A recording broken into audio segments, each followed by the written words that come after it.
Eu quero convidar o irmão Hugo, que vai ministrar a palavra hoje. Para quem não conhece, o Hugo, tem sangue bavino às vezes, Ele se tornou membro da nossa igreja agora na última assembleia, mas já participa conosco como congregado já há algum tempo. Ele faz parte do pequeno grupo do H30, isso que é liderado pelo Marco Antônio e pela Michele. Pode chegar mais perto, Hugo. Vamos orar nesse instante. Eu quero que você imponha suas mãos aqui na direção do Hugo e vamos orar ao Senhor. Deus amado, em nome de Jesus, eu quero, em primeiro lugar, te agradecer, Deus, porque o Senhor nos proporcionou mais uma vez estarmos reunidos nesse lugar especial para te adorarmos, Deus, para reconhecermos o teu poder e agradecermos o teu cuidado sobre nós. Pai, em nome de Jesus, em especial, quero te pedir pela vida do Hugo, Pai, que tu esteja revestindo o teu servo com a tua autoridade, com a tua sabedoria, com a tua graça e com a tua misericórdia, dando a ele, Deus, toda a tranquilidade, discernimento, para que ele seja boca tua nessa noite, para que ele seja um instrumento teu, Deus, nessa noite, para falar aos nossos corações e às nossas mentes. Pai, que em nome de Jesus nós também pedimos que o Senhor, pela tua misericórdia e graça, esteja trabalhando em nossas mentes e abrindo os nossos corações para estarmos receptivos àquilo que o Senhor vai ministrar. E é em nome de Jesus e pela autoridade do nome de Jesus Cristo que nós repreendemos toda a ação do inimigo nesta noite. Todo o intento do inimigo de atrapalhar aquilo que o Senhor quer fazer está repreendido agora em nome de Jesus, e que essa noite seja noite de edificação, mas também seja noite de salvação. É assim que nós te oramos e já te agradecemos, crendo em nome de Jesus. Amém. Se der para tirar um pouco do agudo, está sobrando agudo aqui no palco. Deus abençoe, Hugo.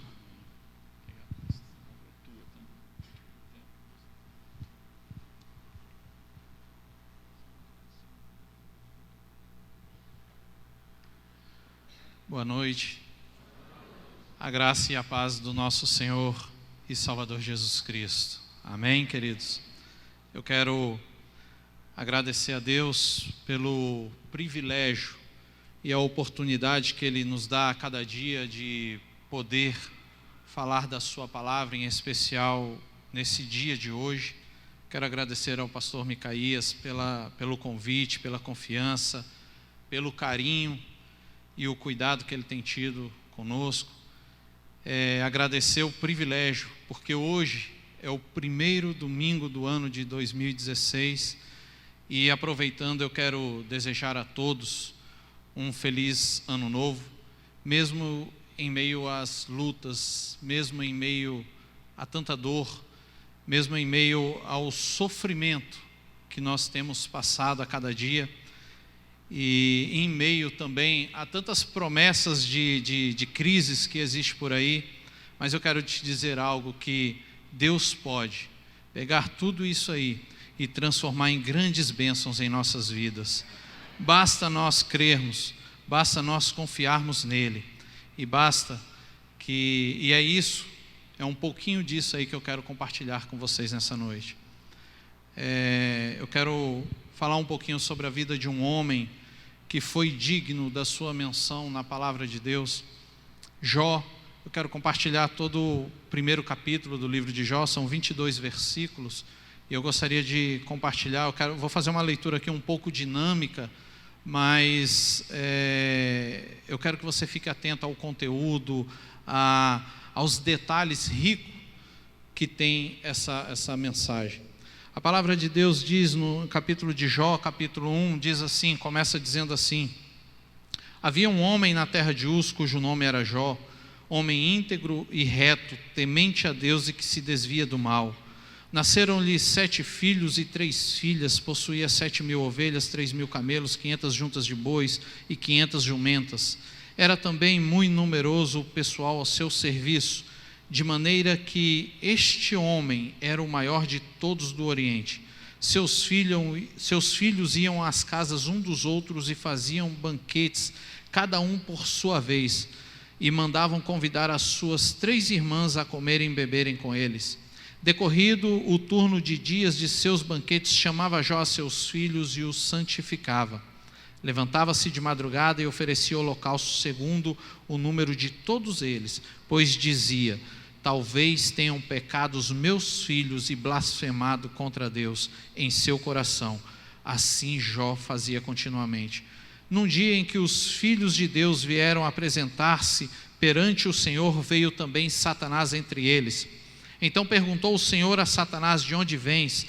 Satanás respondeu ao Senhor e disse: de rodear a terra e passear por ela. Perguntou ainda o Senhor a Satanás: observaste meu servo Jó? Porque ninguém há na terra semelhante a ele, homem íntegro e reto e temente a Deus e que se desvia do mal. Então respondeu Satanás ao Senhor: porventura Jó debalde teme a Deus? Acaso não o cercaste, concebe a ele e a sua casa e a tudo quanto tem? A obra de suas mãos abençoaste, e os seus bens se multiplicaram na terra. Estende, porém, a mão e toca-lhe em tudo o que tem, e verás se não blasfema contra ti na tua face. Disse o Senhor a Satanás: eis que tudo o que ele tem está em teu poder, somente contra ele não estenda a mão. E Satanás saiu da presença do Senhor. Sucedeu um dia em que os seus filhos e suas filhas comiam e bebiam vinho na casa do irmão primogênito, que veio um mensageiro a Jó e lhe disse: os bois lavravam, as jumentas passeam junto a eles. De repente deram sobre eles os sabeus e os levaram e mataram aos servos ao fio de espada. Só eu escapei para trazer-te a nova. Falava este ainda quando veio outro e disse: fogo de Deus caiu do céu e queimou as ovelhas e os servos, e os consumiu. Só eu escapei para trazer-te a nova. Falava este ainda quando veio outro e disse: dividiram-se os caldeus em 3 bandos, deram sobre os camelos e os levaram e mataram aos servos a fio de espada. Só eu escapei para trazer-te a nova. Também este falava ainda quando veio outro e disse: estando teus filhos e tuas filhas comendo e bebendo vinho em casa do irmão primogênito, eis que se levantou um grande vento do lado do deserto, deu nos 4 cantos da casa, a qual caiu sobre elas e morreram. Só eu escapei para trazer-te a nova. Então Jó se levantou, rasgou o seu manto, rapou a cabeça, lançou-se em terra e adorou. E disse: nu saí do ventre de minha mãe, e nu voltarei. O Senhor o deu, o Senhor o tomou. Bendito seja o nome do Senhor. Em tudo isso, Jó não pecou e nem atribuiu a Deus falta alguma. Um homem que foi provado como poucas pessoas são provadas na história da humanidade. Um homem digno de menção de Deus em sua palavra. No primeiro capítulo do livro de Jó, existem basicamente 2 cenas. A primeira cena, Jó é o personagem principal. Começa dizendo assim: havia um homem na terra de Uz, cujo nome era Jó. E uma descrição do patriarca Jó. Um homem que tem as suas características descritas na palavra, e que fala que é um homem, um fazendeiro rico, próspero, honrado, dá detalhes das suas riquezas. E de repente essa cena ela se transporta da terra para um lugar, em algum lugar nas regiões celestes, aonde Deus estava ali reunido com os seus filhos. Na tradução da NVI, diz Deus e seus anjos. E o texto continua dizendo assim: e Satanás entre eles. A expressão Satanás entre eles revela que Satanás não faz parte dos súditos leais e anjos leais e fiéis a Deus. A expressão mostra que Satanás está ali como um intruso, como alguém que não foi convidado. Deus e os seus anjos, e Satanás entre eles. Satanás, ele vai aonde ele não é convidado. Satanás, ele entra aonde ele não é chamado, com o único objetivo de perturbar, de desestabilizar. E é isso que faz a presença do diabo em nossas vidas, muitas vezes em nossas vidas. Mas Deus, com uma pergunta, uma pequena pergunta, Ele põe o diabo no lugar dele. Com uma pergunta, Deus mostra que Ele, Deus, tem o controle da situação. De onde vens? Uma pergunta que traz de volta a estabilidade. Por quê? Porque quem pergunta tem autoridade, e quem responde precisa prestar contas. Com uma pergunta, Deus revela que tem autoridade sobre o diabo, e o diabo é obrigado a prestar contas. Nós sempre ouvimos dizer por aí que no universo existem duas forças opostas e equivalentes. Sim, existem duas forças opostas, mas nada de equivalentes. Deus é infinitamente superior do que o diabo. De onde vens? Satanás é obrigado a prestar contas a Deus, e Satanás responde: de rodear a terra e passear por ela. Deus faz outra pergunta: observaste meu servo Jó? De alguma maneira, Deus expõe Jó diante do diabo. Mas Jó aqui, ele na verdade é uma evidência de que o poder de Deus é maior do que o poder do diabo. Satanás desafia a fidelidade e a integridade de Jó, e Deus permite que Satanás alcance e traga a Jó esse sofrimento, e depois de tudo isso, Jó permanece fiel nessa primeira fase da história. Em tudo isso, Jó não pecou, nem atribuiu a Deus falta alguma. O livro de Jó é também o livro das perguntas. Em todo o livro de Jó existem mais de 250 perguntas. Nenhum livro da Bíblia existe tantas perguntas quanto o livro de Jó.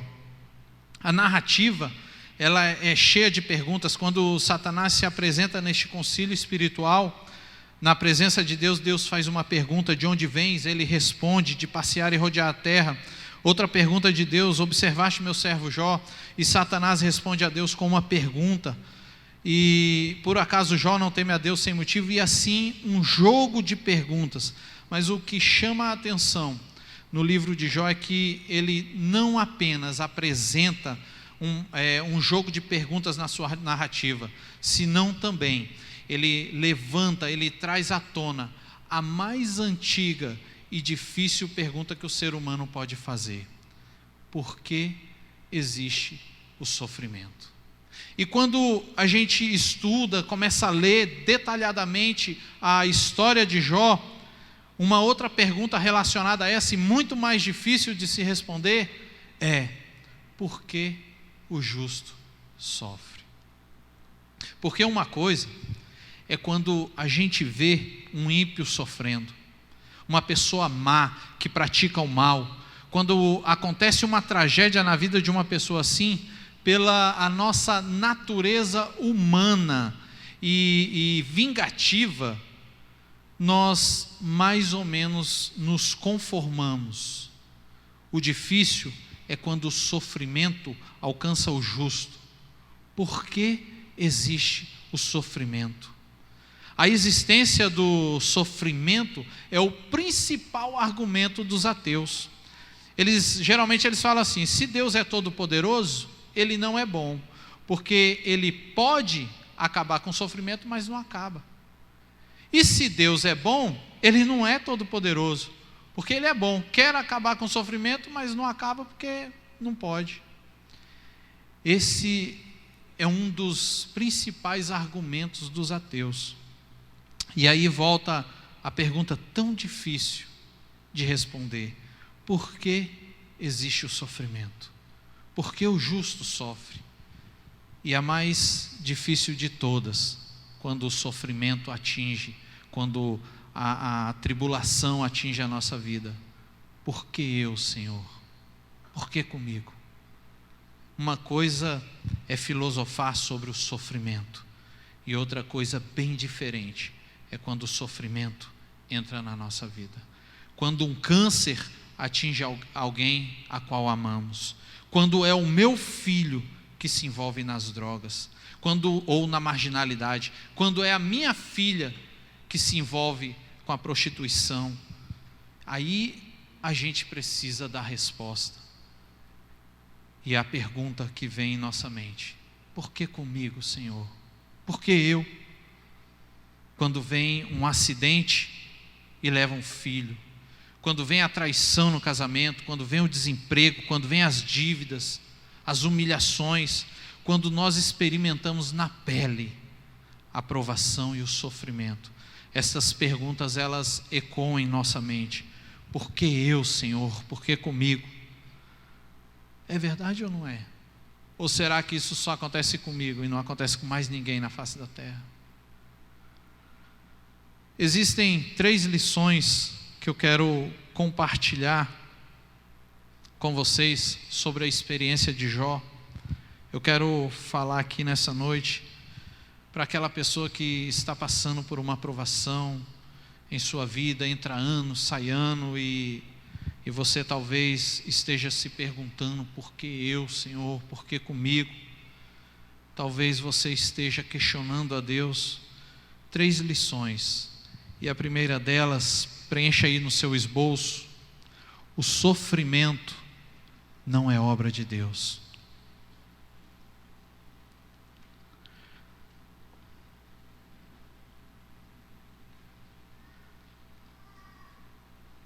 O sofrimento não é obra de Deus. É isso que a história de Jó ela nos ensina. O texto diz que o servo, quando foi relatar a Jó o que tinha acontecido, uma parte do texto diz assim: veio fogo de Deus. Fogo de Deus? Isso prova que Jó e os seus servos não sabiam daquela situação em que Satanás pediu a Deus para poder fazer com ele. Jó ele não tinha noção, não tinha uma revelação de Deus do que estava acontecendo. Claro que não foi Deus que destruiu a vida de Jó, os bens de Jó, que matou os servos de Jó, que matou os filhos de Jó. Não é Deus que inflige o sofrimento. Não foi Deus que infligiu o sofrimento a Jó.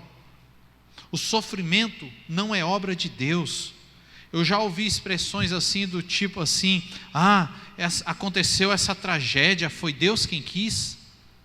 Foi Deus quem quis. Alguém contraiu um câncer, uma criança é atropelada e morre, e alguém diz: foi Deus quem quis. Será que é esse o Deus que a gente quer adorar? Será que será que esse Deus é um Deus que quer a tragédia? Será que esse Deus é um Deus que quer o sofrimento? Um Deus que provoca as desgraças? É essa a imagem que o diabo quer construir na nossa mente de Deus. Não, o sofrimento, ele não é obra de Deus. O sofrimento às vezes é uma obra direta do diabo, assim como com uma interferência direta dele, ele interfere diretamente, assim como foi na vida de Jó. Mas muitas vezes é uma ação, não é uma ação direta, é o resultado de tantos anos da existência do pecado na face da terra, e em decorrência disso a degeneração da raça, as doenças, tantas coisas ruins acontecendo, mas tudo isso começou com quem? Com Satanás. O sofrimento, ele não é obra de Deus. A segunda lição que eu quero compartilhar com vocês nessa noite, e que podemos extrair da história e da vida de Jó, preencha aí no seu esboço, é que Deus usa o sofrimento para servir a um propósito divino. Deus usa o sofrimento para servir a um propósito divino. Isso sim Deus faz. Alguns anos atrás, eu estava assistindo a uma luta, na verdade um comentário de uma luta, de um brasileiro que havia ganhado, Aurélio Miguel, se não me falha a memória, já tem um bom tempo, e ele mesmo estava comentando a luta, ele estava participando de uma entrevista, e ele estava passando flashes ali da luta, e ele estava comentando, e ele estava falando, e engraçado que nos flashes da luta parecia que o brasileiro estava sendo dominado, estava ali quase que, podemos dizer assim, perdendo, e de repente ele virava aquilo ali, e aí ele marcava o ponto. E ele ganhou algumas medalhas, e aí ele estava explicando que no judô, vence aquele que consegue, de uma maneira mais eficiente, aproveitar a força do adversário contra o adversário. Naqueles primeiros momentos da luta de boxe, os boxeadores, principalmente do peso pesado, ficam ali se estudando, né? Eles não já chegam batendo igual o MMA, que já chega correndo, chutando, não, eles ficam ali um momento se estudando ali. E interessante, o Galvão Bueno, geralmente ele só fala besteira, mas nesse dia ele falou até uma verdade. Ele falou que aquele momento ali da luta, em qual os boxeadores ficam ali se estudando, é o momento mais complicado e mais perigoso da luta, porque o primeiro que atacar pode ser nocauteado, e ali ele explicou que quando um ataca o outro, no gesto do ataque, o outro contra-ataca e pode causar um nocaute, pode derrubar aquele oponente.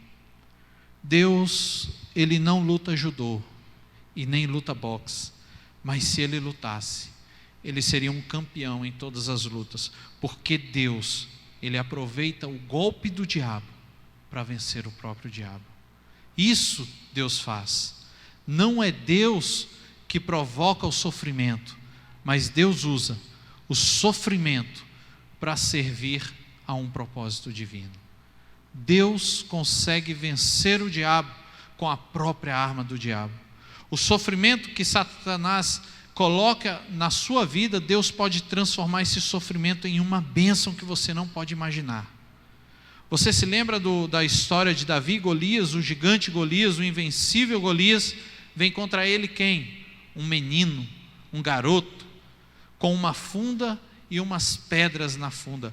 Davi, ele lança a funda, e a pedra se encrava na testa do gigante, e o gigante cai no chão. Vamos ler 1 Samuel 17:51, está aí no PowerPoint.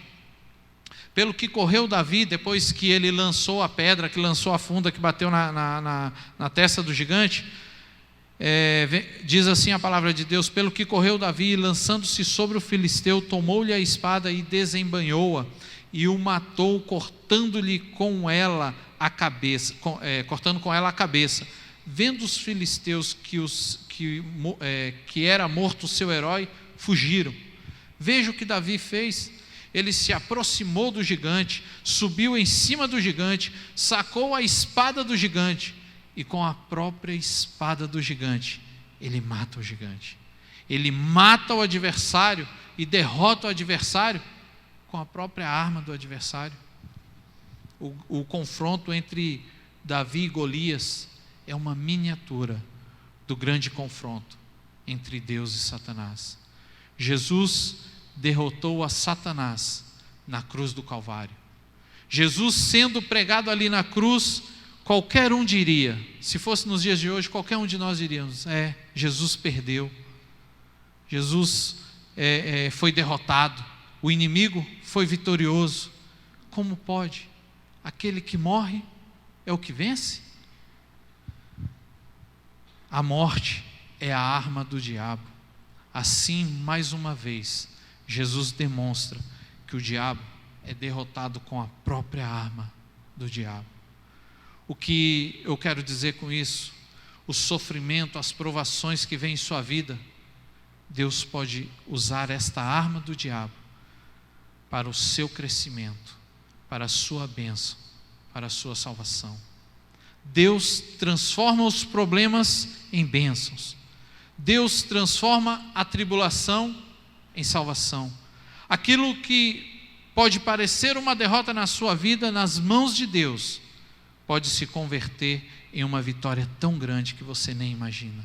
Aquilo que parecia uma derrota na cruz do Calvário foi a maior vitória que o universo já presenciou. A vitória de Deus sobre o diabo. No momento de dor e sofrimento, Deus pode alcançar uma vitória na sua vida. Este é o princípio que contraria a lógica humana.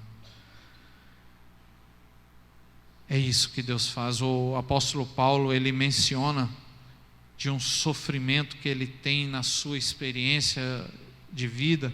Ele diz assim, vamos ler 2 Coríntios 12.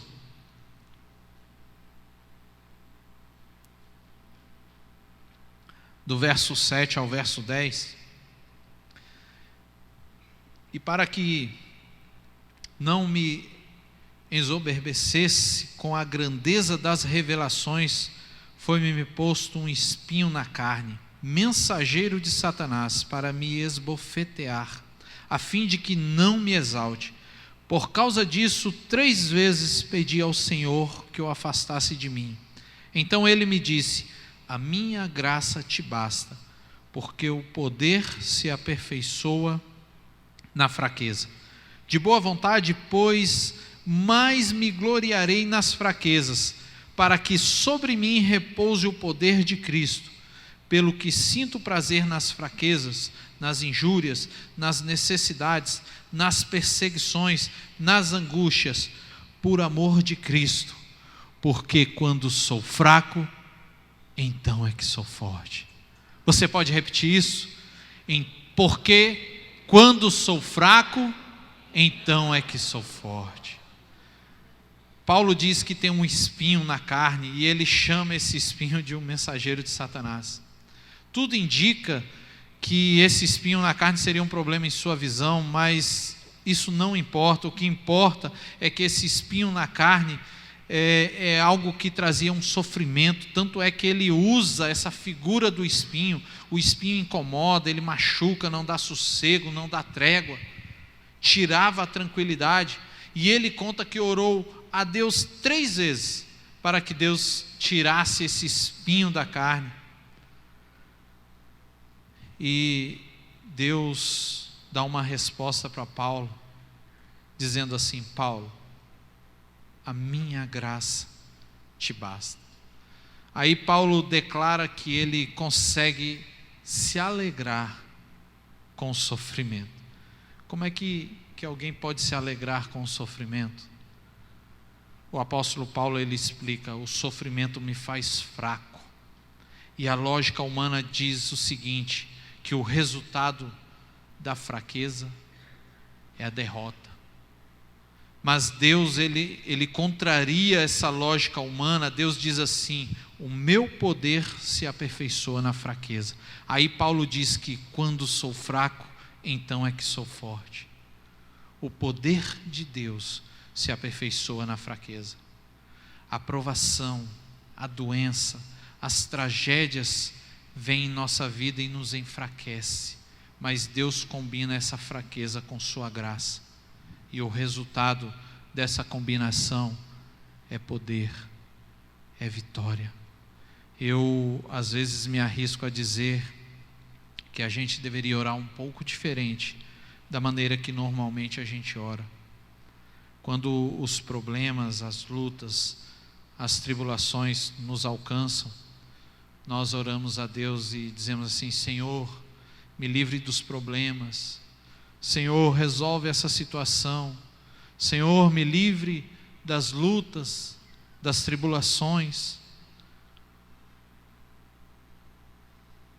Você não sabe, não tem ideia de como uma atitude, na mudança de uma oração, pode mudar a maneira como você está se relacionando com o seu problema. Se nós orássemos assim: Senhor, dai-me a tua graça para que eu resolva o problema, para que eu enfrente o problema. Você não tem ideia de como você mudaria totalmente o relacionamento com as provações. A graça de Deus, ela é suficiente para você, para mim e para você. Você está sofrendo? Está difícil continuar assim? Você acha que não vai conseguir suportar mais? Deus está dizendo: a minha graça te basta. O meu poder se aperfeiçoa na fraqueza. Essa é a lição que a história de Jó nos ensina, uma das inúmeras lições que a história de Jó nos ensina. Deus contraria a lógica humana. Alguns andam pregando por aí que a vida com Deus é para nos libertar de todos os problemas. A palavra de Deus, o próprio Jesus, ele não diz isso. Ele diz que no mundo teríamos aflições. Deus não deu nenhuma garantia de que iríamos viver e ficar livre das aflições. Pelo contrário, Jesus afirma: no mundo tereis aflições. Mas o versículo não termina aí, não tem um ponto final aí, tem uma vírgula. E Jesus diz assim: mas tem bom ânimo, eu venci o mundo. Então o seu problema não é o sofrimento, não é a doença que chegou na sua família, o seu problema não são as dívidas, o desemprego, o seu problema não é o seu casamento que está sendo destruído ou está indo por água abaixo, o seu problema não é a maneira como os seus filhos estão vivendo, o seu problema não são as perseguições que você está sofrendo no seu trabalho, não são as humilhações que você está passando. Não, este não é o seu problema. O seu problema talvez seja simplesmente não confiar suficientemente na direção de Deus na sua vida. O que Deus está dizendo para mim e para você nessa noite é: a minha graça te basta, o meu poder se aperfeiçoa na sua fraqueza. Se por um lado não é Deus que provoca o sofrimento, por outro lado, Deus consegue transformar os problemas em bênção. Deus usa o sofrimento para servir a um propósito divino. É isso que Deus faz. Confie em Deus. Eu quero terminar comentando aqui a terceira lição que podemos extrair da história de Jó. Em questão de minutos, Jó foi informado que perdeu tudo o que tinha, seus bens, seus servos, e o pior de tudo, os seus 10 filhos morreram assim, tragicamente, todos de uma vez. E Jó, ele recebe as informações assim, em minutos ou em pouquíssimas horas, ele recebe toda essa informação, todas essas notícias. Quando eu acredito que ali, na hora, ali, o mundo desabou para Jó. E é mais ou menos isso que acontece quando nós recebemos uma notícia de uma tragédia em nossa vida. Eu acredito que é essa sensação que a gente tem: o mundo desabou, acabou tudo. Jó sofreu com isso? Sim, claro, Jó sofreu. Mas a atitude de Jó é algo que realmente chama a nossa atenção.